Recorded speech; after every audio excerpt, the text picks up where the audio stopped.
Azam Jaya, saya ahli UMNO. Saya ada dua soalan untuk Tan Sri Anwar Musa. Sebelum tu saya nak ambil kesempatan ni nak minta maaf pada Tan Sri sebab banyak hentam Tan Sri dulu sebelum PR15. Ya maaf Tan Sri. Sebab Tan Sri pun masa tu, masa jadi ahli UMNO, Tan Sri tak buka habis. Banyak kias-kias je, jadi saya tak faham. Jadi Tan Sri dah buka habis, baru kita faham. Okey, soalan pertama saya lah.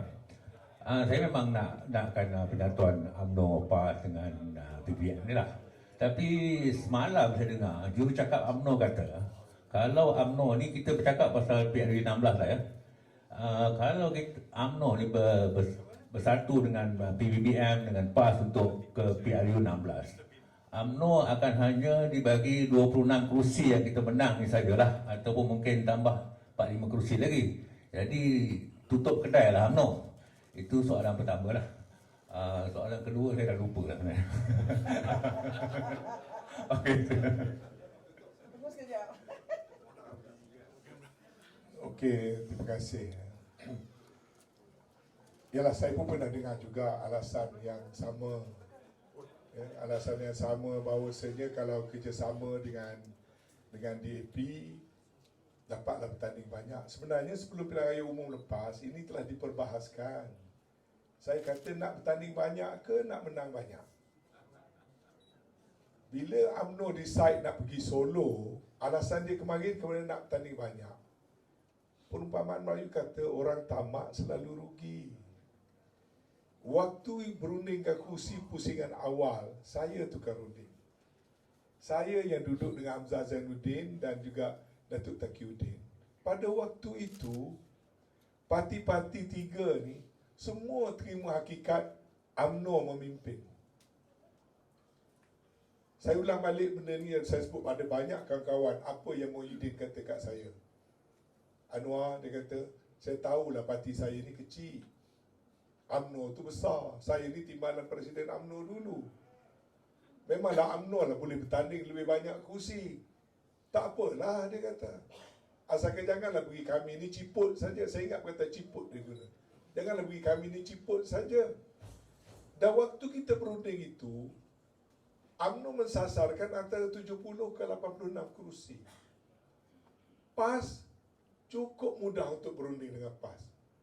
PAS ni bentuk kerajaan, dia tak minta jawatan. Tak nak runding kursi pun, dia tak kisah. Waktu tu dia ada 18, nak sasarkan sekitar 30 kursi bertanding pun dah tak apa dah. Kita menjangkakan waktu itu bersatu mungkin akan bertanding mungkin 40-50 kursi. Jadi UMNO yang bertanding paling banyak. Tapi bila duduk bincang dengan sebahagian orang-orang UMNO, tak boleh, semua nak bertanding. Ketua bahagiannya dah garanti ke Allah tu pun nak bertanding juga. Ini penyakit dalam UMNO. Pada dia asal boleh bertanding, tak menang, tak apa. Maka warlord UMNO ni yang memang tak ada prospek nak menang ni, dia fikir nak bertanding. Dia tidak nak fikir soal parti itu kursi biar menang, kita boleh mentadbir, boleh merintah, boleh berkongsi sesama parti asas Parti Bumiputera ni. Tapi akhirnya nak banyak, nak siapa betul sekarang? Saya betul ke atau dia orang betul? Saya kata bertanding tak terlalu banyak, tak apa, kita garanti boleh menang semua. Atau you bertanding banyak, akhirnya you menang hanya 26 kursi. Jadi itu masalah dia. Jadi soalnya sekarang, teori menyatakan tak boleh bersatu padu dengan parti-parti Melayu yang lain atas alasan kerana nak bertanding banyak, ini pun teori karut. You nak menang banyak macam mana? Kalau you pergi ke Selangor, Selangor sekarang ada 5 kursi je. Ya? Bila datang pilihan raya, adakah Selangor nak bagi 20 kursi pada UMNO bertanding? Siapa yang nak korbankan kursi pada UMNO, nak bagi UMNO bertanding 20 atau 25 kursi? Mungkin kalau dapat 10, menang semua, tak pulang modal lagi. Maknanya sebelum lagi pilihan raya, UMNO Selangor dah tutup kedai. Kalau dapat 10, menang semua, boleh tentu lagi. Dapat 15, menang semua, tak boleh lagi nak kembali semula UMNO di Selangor. Apa lagi kalau hanya dapat 10, menang 5, ataupun dapat 10, tak kena gaya, pilihan raya akan datang ni, 1 pun tak menang. Jadi itu sepatutnya difikirkan gambaran yang lebih besar. Percantuman ini jangan hitung pada jumlah kursi saja. Kena fikirkan juga tentang soal ideologi orang yang kita nak berkawan. Itu penting. Kalau kita berkawan dengan ideologi yang bercanggah, lambat laun dia akan bermasalah. Akan sampai masa dia akan bertempur sebab tiap-tiap parti ini ada perlembagaan. Dalam perlembagaan dia tu ada ideologi dia. Kalau ideologi DAP sebagai parti sosialis nak memperjuangkan classless society, therefore there shouldn't be Bumi Putra, bukan Bumi Putra. Itulah Wirid Lim Kek Siap.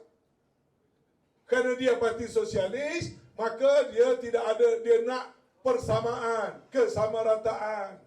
Malaysia, deklarasi setapak, itu kerana ideologi dia. Agama ni kira-kira sama saja. Kalimah Allah, semua orang boleh pakai semua. Sebab ideologi dia.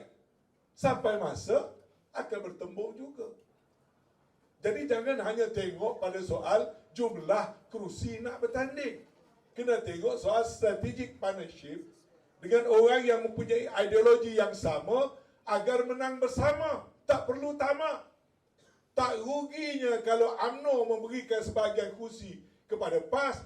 Tak rugi PAS kalau beri sebahagian kursi kepada Bersatu. Tak rugi Bersatu kalau beri kursi pada UMNO. Sebab siapa pemenang, ideologinya adalah sama. Itu yang patut kita fikirkan.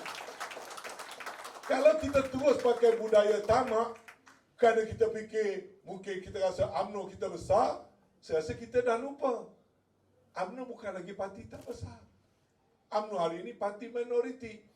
Pergi kepada PA pun bukan mesti dapat bahagian yang besar. Dan akhirnya lebih seronok tengok dalam Perlembagaan Agung, orang UMNO sekarang ni kerja dia apa dia? Menyerang sesama Bumi Putra. Menyerang sama-sama Melayu. Menghina ulama, menghina lebay, menghina ustaz. Apa kerjanya kita dalam politik? Kita lebih lunak duk menyerang sama sendiri, membawa balik perpecahan yang tak membawa ke mana-mana. Jadi saya fikir jajaran berfikir di dalam UMNO itu perlukan kepada satu reinvention yang lebih realistik agar jangan jadi Pak Kaduk menang sorak kampung tergadai. Mrs. Bekas Timbalan Menteri dan merangkap Ketua Bersatu Bahagian Golkar. Terima kasih atas kehadiran. Mohon sambung dengan soalan. Assalamualaikum dan salam sejahtera dan selamat petang kepada semua ahli panel dan semua kawan-kawan yang berada dalam dewan ini. Syukur pada Allah Subhanahu Wa Taala kerana saya daripada Kampung Sungai Merak Kajang dapat bersama dengan Tan Sri, dengan Kak Zuraida. Dalam keadaan uzur ni saya gagah juga drive kereta sendiri pelan-pelan demi menerima jemputan daripada adinda saya Cikgu Pat. Alhamdulillah saya dapat bersama. Saya Haji Ahmad Said bin Haji Omar, Wakil Sekretariat Anak-Anak Pahang di Perantauan, ini mengajukan beberapa soalan dan sebelum itu saya mengucapkan jazakallah dan selamat datang dan terima kasih kepada Kak Dayang Kuintan yang telah membawa seramai mungkin artis-artis masuk PAS. Alhamdulillah. Allahu Akbar. Soalan saya yang pertama, saya tak tahu siapa yang nak jawab, tapi saya buka kepada Cikgu Bat, Tan Sri dan juga Kak Zu untuk mungkin boleh berkomen. Soalan pertama saya ialah mengapa Yang Berbahagia Haji Sanusi menjadi idola kepada PHBN sasaran pada hari ini sebagai seorang MB anak kampung Sikh yang berkarisma ini. Yang kedua, Muafakat kita sedia maklum Muafakat Nasional 2019 yang dibentuk oleh Tan Sri bersama dengan jemaah yang lain telah mengalirkan 1000 air mata rakyat. Apakah saat itu, saat PRU menjelang PRU 15 menjelang, mengapakah begitu datangnya cacah merba seolah-olah hilang pedoman semua dan hilang pertimbangan tanpa memikirkan lagi susah payah ahli-ahli PAS turun ke 9 PRN dan sanggup ke 9 PRN itu pimpin-pimpin PAS tidak bertanding semuanya calon daripada Barisan Nasional. Yang ketiga, mengapakah di saat kesusahan rakyat hari ini air di Kelantan menjadi begitu isu sangat, sedangkan kita sedia maklum negeri-negeri lain pun ada banyak masalah air. Dan yang terakhir, netizen ada memberi komen, kalau Tun bersama PRN ini nampak macam menjadi sukar. Itu komen netizen. Sebab mereka kata PRU 15 dulu pejuang kalah semua. Wallahu alam. Assalamualaikum warahmatullahi taala wabarakatuh.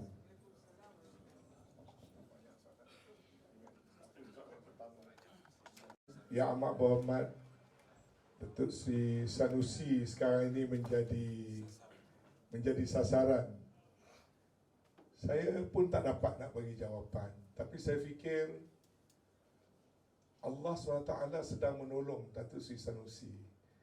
Tak semena-mena dia dipermudahkan. Saya rasa Datuk Sri Sanusi ni dah jadi hero kerana Perdana Menteri lanyak dia berlebihan. Perdana Menteri mengugut rakyat Kedah, Perdana Menteri menyaman, Perdana Menteri duk komen dia banyak-banyak. Jadi itu digerakkan oleh Allah SWT menjadikan begitu untuk memudahkan rakyat melihat Sanusi ini adalah hero baru rakyat Kedah. Dia kadang-kadang dalam politik ni saya selalu percaya the divine intervention. Kerja sukar kadang-kadang Allah permudahkan. Dan nampaknya Allah SWT mempermudahkan kerja Yang Amat Berhormat Menteri Besar Kedah untuk menang besar dalam pilihan raya negeri Kedah. Itu saja yang dapat saya fikirkan. Saya tak tahu sebab yang lain. Cuma satu perkara kena ingat. Kita jadi orang politik, jadi Perdana Menteri, jangan tunjuk kita hebat dan sombong. Dan jangan kita anggapkan negeri, orang negeri-negeri ini sebagai orang yang seolah-olah tak berapa cerdik. Pengundi ni sebenarnya jauh lebih bijak pada Perdana Menteri dan Menteri-Menteri. Ya? Rakyat tak bawa masalah pada negara ini. Negara ini bermasalah kerana Perdana Menteri dan Menteri-Menteri orang macam saya ni. Jadi jangan menghina rakyat. Bila pergi ke Kelantan, kamu undi kami, baru kami akan selesaikan masalah air. Takkanlah nak trade off dengan masalah rakyat. Kalau kamu anggap Kelantan ada masalah air, juga tanggungjawab kamu sebagai Perdana Menteri, selesaikan dengan segera. Duduk, selesaikan masalah rakyat. Bukan dengan cara tawar-menawar begitu. Kalau ditawar begitu, you nak menghina orang Kelantan jawab mudah saja. Okey, kalau kamu rasa hanya Perdana Menteri saja yang boleh selesaikan masalah air kami ini, rakyat Kelantan yang ada di seluruh negara ini akan bekerja kuat untuk mempunyai Perdana Menteri daripada Kelantan. Tentulah tidak begitu kan. Jadi tak sakilah kamu Perdana Menteri daripada mana. Semua negara. Itu jadi idea baru tu. Jadi itulah pada sayanya, saya kenal sangat Datuk Sri Sanusi, ya. Orangnya sempoi, straightforward, very ordinary person, very down to earth. Tapi dia now becoming a hero. Special edition created by Anwar Ibrahim. Itu payah soalan pertama itu. Setakat tu saya boleh jawab, ya. Apa soalan lain lagi bukan ada? Ya.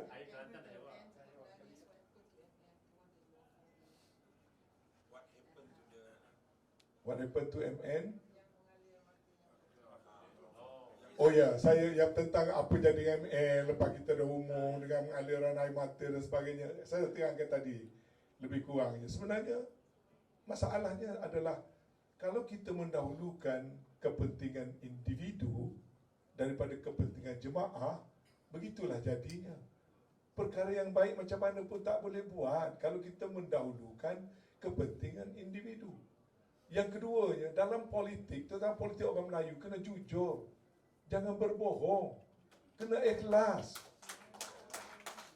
Orang kata buat macam-macam kat kita tak apa. Kita kena jujur, kita kena ikhlas. Jangan depan lain, belakang buat lain. Macam sekarang ni, dituduh kononnya MN itu terhenti kerana PAS tak jujur. Kena tolong tunjukkan pada saya di mana PAS berlaku tidak jujur dalam soal muafakat nasional. PAS ni kalau masa duduk bersama dengan UMNO, dia rela mengikut sebahagian besar ikut UMNO. 9 kali letak calon UMNO, dia tak minta pun, dia terus kempen. Waktu nak bentuk kabinet, ini saya terlibat. Waktu bincang soal bentuk kabinet, Presiden PAS tak demand apa-apa pun. Orang yang paling pertama sekali kata bentuklah kabinet, tapi tak payah masukkan saya. Tok Guru Haji kata saya tak nak berada dalam jemaah menteri. Awal-awal lagi PAS tak pernah beri masalah dalam masa berunding dengan UMNO. Ini saya kata dengan hati yang tulus ikhlas, ya. PAS tidak pernah bawa masalah yang menimbulkan kebuntuan dalam apa-apa perundingan, apalagi dalam waktu muafakat nasional. Tidak pernah ada. Jangan sembunyikan fakta. Muafakat nasional itu tak dapat diteruskan sebab kamu di belakang pergi berunding di Ampang Hilir buat jajaran baru. Itu saja. Jadi perkara itu tidak diberikan. Berkata jujurlah, cukuplah. Nanti lebih banyak lagi yang akan terkeluar perkara-perkara yang lebih detail. Saya pun tak berseronok. Tuan-tuan jangan fikir kalau saya cakap tentang pemimpin UMNO saya seronok. Jangan. Bukan begitu. Saya sekadar, itu pun waktu sepanjang-panjang saya sebelum dipecat, saya simpan. Orang kata apa saya ni? Broker. Siapa yang Anwar Musa ni? Jurucakap Bersatu. Boleh tanya Tan Sri Muhyiddin tu, dia masih hidup. Sehingga hari ini, pernah ada Anwar Musa pergi duduk dengan Presiden Bersatu, bincang soal politik peribadi saya.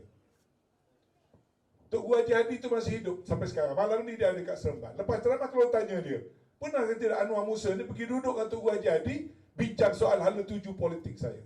Tak pernah. Saya nak minta jadi ahli PAS. Saya tak jumpa pun Ketua PAS Kelantan yang amat berhormat Menteri Besar. Saya duduk seorang-seorang di Mekah pada tanggal 1 Rajab. Saya teks kepada Datuk Seri Taqiyuddin, kata Datuk Seri Taqiyuddin, saya sudah beristikharah, saya dah fikir panjang, saya ambil keputusan saya nak minta jadi ahli biasa PAS. Saya buat seorang-seorang saja. Atas keredaan saya. Saya tak pernah berbuat kerana jadi jurucakap ke ataupun nak memenangkan Bersatu. Untuk apa? Saya kata tadi, saya ni 50 tahun ahli UMNO. Saya bukan ada keturunan orang besar-besar. Bukan ada keturunan wakil rakyat ke keturunan, tak ada. Saya sendiri, waktu menjadi aktivis pelajar, umur 17-18, dah jadi penceramah UMNO. Dan saya reda untuk menyokong bekerja dan memilih parti UMNO. Bukan kerana siapa-siapa suruh. Dan saya lalui proses UMNO diharamkan. Saya jadi penaja UMNO. Saya ahli UMNO nombor 00000124 daripada 3.4 juta ahli UMNO. Saya nombor 124 dalam mendaftarkan ahli UMNO.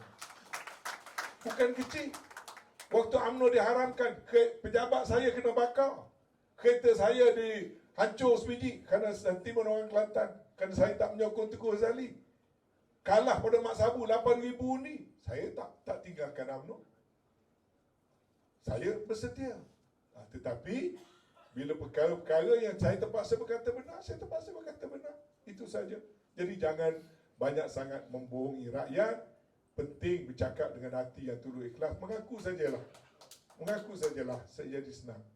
Apa lagi satu soalan tu? Air Kelantan dah jawab. Dah jawab sikit air Kelantan. Ringkas saya cerita gini lah air Kelantan ni, tuan-tuan. Pertama, bekalan air Kelantan ini, UMNO jangan nak berlebih-lebih sangat. Pertama, isu ni dah lama dibawa. Orang Kelantan tidak mengambil peduli kalau benda tu dengan niat yang tidak ikhlas. Pertama, masalah air Kelantan adalah legasi peninggalan sejak zaman kerajaan UMNO Perikatan dan Barisan Nasional. Dia masalah legasi. Dia bukan masalah ciptaan PAS. Kenapa saya kata legasi? Kelantan saja satu-satunya negeri yang mengadakan sistem bekalan air dengan menggunakan air bawah tanah, tidak menggunakan surface water. Kelantan saja sistem. Negeri lain ada reservoir. Negeri lain semua ada reservoir. Kelantan guna sistem tak ada reservoir, korek air dalam tanah menggunakan underground water. Bila dia menggunakan underground water, dua problem besar dalam masalah air Kelantan. Pertama, cost of treatment tinggi. Sebab banyak ferrous content, mineral content, impurities content. Yang kedua, dia terkait dengan soal musim. Bila musim kemarau, water table rendah, bekalan air kurang. Tambah juga dengan masalah yang kedua, Kelantan kerana pipe-pipe lama yang tinggal yang belum berganti, dia panggil non-revenue water, NRW, antara tertinggi dalam negara kita. Campur tolak, kos nak revamp sistem ini memerlukan pada satu kos yang besar. Tapi kenapa rakyat Kelantan bertahan? Sebab rakyat Kelantan telah diasuh untuk bersabar. Kalau air begitu pun, dia pergi rumah orang Kelantan, masuk rumah saya, masing-masing kita ada tube well masing-masing. Sementara nak menunggu kerajaan pusat mesti mengambil tanggungjawab sama ada dalam bentuk pinjaman ataupun grant untuk menyelesaikan masalah sistem. Bila nak ubah sistem ni mungkin perlu 2, 3, 4 bilion. Dan kerajaan Kelantan, dia mengaku dia tidak punya wang yang sebanyak itu. You nak paksa macam mana sekalipun, dia tidak punya wang 3-4 juta untuk nak menukarkan sistem. Dia boleh buat sikit. Jadi bila kerajaan pusat, termasuk sekarang, menggunakan pendekatan nak menghukum sorong tarik dengan soal air Kelantan, maka masalah air Kelantan sampai bila pun tak selesai. Tapi jangan fikir dengan ugut begitu, orang Kelantan akan undi Pakatan Harapan atau Barisan Nasional. Orang Kelantan makin tak undi dengan kezaliman begitu. Saya sendiri akan pastikan, saya akan bergerak beritahu pada rakyat dan anak kawan-kawan saya orang Kelantan. Kita orang Kelantan telah lama diajar bersusah payah. Yang sanggup merantau, merantaulah. Yang tak sanggup merantau, duduk. Tapi satu benda orang Kelantan dia pantau. Orang Kelantan ni kalau dia masuk hati, anak dia boleh beri, bukan sekat ayam dia je. Betul tak? Betul banyak orang Kelantan kahwin dengan orang luar. Di Kelantan ada istilah SKMK, sampai Kelantan mesti kahwin. Tak dapat kahwin di Kelantan, seberang Sungai Golok pergi kahwin belah sana. Tapi kahwin boleh dipermudahkan. Orang Kelantan kalau dia dah masuk hati, orang kata ayam mengeram pun dia sanggup potong. Tapi kalau dia cuba tekan dan tindas orang Kelantan, tobat dia tak akan tunduk, dia akan lawan habis-habisan. Okey? Ya. Ada yang kata kalau tun terlibat terlibat tak boleh menang kerana pejuang pun baru ni kalah. Dia politik ni begini ya, politik 1 campur 1 campur 1 tak jadi 3. Itu sifil politik. 1 campur 1 campur 1 patutnya 3 kan? Dia tak jadi 3. Pejuang tewas pada saya, dia buat parti baru, masuk dia tak prepare. Saya rasa pejuang tak sempat nak prepare. Bawa parti dalam masa 2 bulan, 3 bulan tu masuk. Saya dengan Tun sendiri saya cakap depan-depan Tun. Saya kata, Tun, pada saya pejuang tak boleh menang kerana orang kita ni bila nak berpolitik, dia nak tengok politik parti yang ada harapan untuk menang dan untuk memimpin dan sebagainya. Kalau baru-baru, banyak kawan-kawan kita semangat kuat tapi bawa buat parti bagus. Sahabat saya Datuk Ibrahim Ali buat parti apa? Putra. Ibrahim Ali itu sampai sanggup habis segala harta dia lah. Dia punya semangat nak melawan. Dia buat parti Putra, semangat ada, apa ada, tapi dia tak ada grassroots yang kuat, dia tak boleh pergi. Pejuang pun begitu. Tapi penyertaan Tun kali ini bukan soal partinya. Kita dah bertekad sama-sama kita ketepikan soal sentimen parti semata-mata. Kali ini, semua orang Melayu, kaum Bumi Putra, dengan penuh rasa kesedaran, seperti mana ada dalam proklamasi Melayu, kita akan bersatu tenaga, parti besar, parti kecil, NGO, NGI, individu Melayu, mari kita semua sekali bersatu di bawah satu naungan politik untuk pilihan raya ini. Dan insyaAllah, kita boleh mencapai kemenangan dan Tun masih ada sentuhan untuk memberi nasihat sebagai Perdana Menteri yang pernah mentadbirkan negara ini.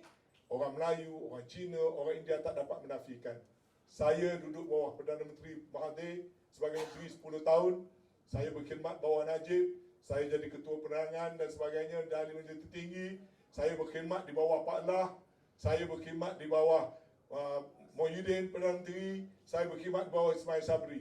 5-6 Perdana Menteri. Saya masih berani katakan era Tun Dr. Mahathir untuk Malaysia antara yang terbaik pernah dapat kita lihat.